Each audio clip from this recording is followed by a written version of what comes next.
तो पश्चिमी एशिया में अब सिर्फ मिसाइलों की जंग नहीं रह गई है, बल्कि होर्मुज बाब अल मंदेब के बाद सुएज नहर पर बढ़ता तनाव दुनिया का शक्ति संतुलन बदल सकता है।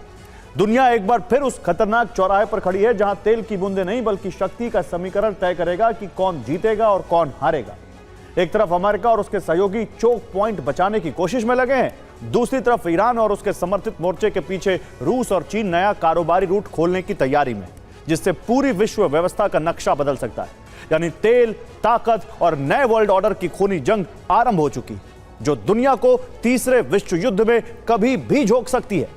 अभी तक हॉर्मुज चोक पॉइंट बना हुआ था, अब बाब अल मंदेब भी चोक पॉइंट बन चुका है। लेकिन सबसे बड़ा खतरा सुएज नहर को लेकर है, जो कभी भी तीसरा चोक पॉइंट बन सकता है। ऐसा हुआ तो दुनिया के समुद्री कारोबार के लिए संकट खड़ा हो जाएगा।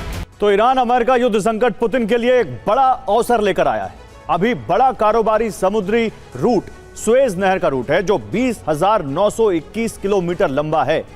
यह नीदरलैंड्स के रॉटरडैम से लेकर इंग्लिश चैनल होते हुए आगे जिब्राल्टर स्ट्रेट तक पहुंचता है। इससे आगे सुएज नहर के जरिए लाल सागर में प्रवेश करता है। सुएज नहर के पास पड़ने वाले मिस्र के दामियता पोर्ट पर आज सुबह ईरान ने हमला किया, जिसके बाद रूट बंद होने के आसार बढ़ रहे हैं।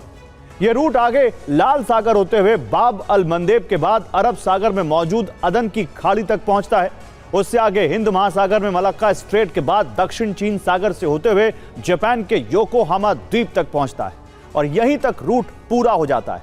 लेकिन यह रूट बंद हुआ तो पुतिन नॉर्दर्न सी रूट को खोल सकते हैं, जो 13,947 किलोमीटर लंबा है।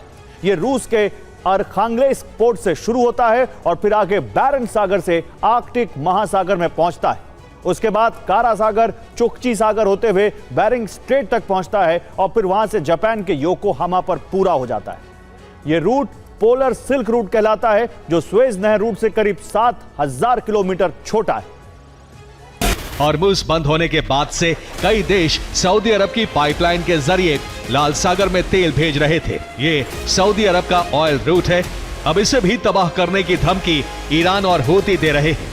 इस रूट के जरिए कतर, यूएई भी तेल भेज रहे हैं, जिसके लिए सऊदी की पाइपलाइन से टर्मिनल को जोड़ा गया है। सऊदी अरब की पाइपलाइन 1200 किलोमीटर लंबी है, जो सऊदी अरब के फारस की खाड़ी में पड़ने वाले अबकैक पोर्ट से लाल सागर में पड़ने वाले यानबू टर्मिनल तक जाती है।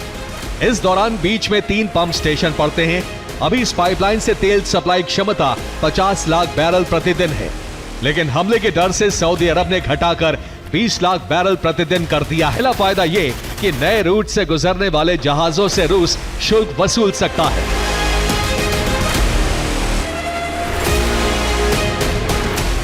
दूसरा फायदा यह होगा कि चीन से पूरी दुनिया की सप्लाई चेन जुड़ी है।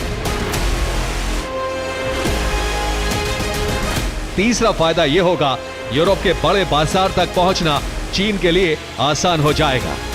चौथा फायदा यह होगा, ग्लोबल शिपिंग पर रूस चीन का आधिपत्य होगा। और दुनिया में नए समीकरण बन रहे हैं, जिसमें 2 नए गठबंधन बन रहे हैं। पहले गठबंधन में 10 से ज्यादा देश हैं। इसमें रूस, चीन, नॉर्थ कोरिया, बेलारूस और ईरान शामिल हैं। इस गठबंधन का एपिसेंटर ईरान बना हुआ है। यही से युद्ध का विस्तार पूरी दुनिया में हो सकता है। दूसरे गठबंधन में करीब 50 देश शामिल हो सकते हैं, जिसे सऊदी अरब बना रहा है। इसमें अमेरिका, सऊदी अरब, यूएई, तुर्की, मिस्र, पाकिस्तान, जापान जैसे देश शामिल हैं। इस ग्रुप का एपिसेंटर सऊदी अरब है, जो तेल रूट रोके जाने से बौखला रहा है।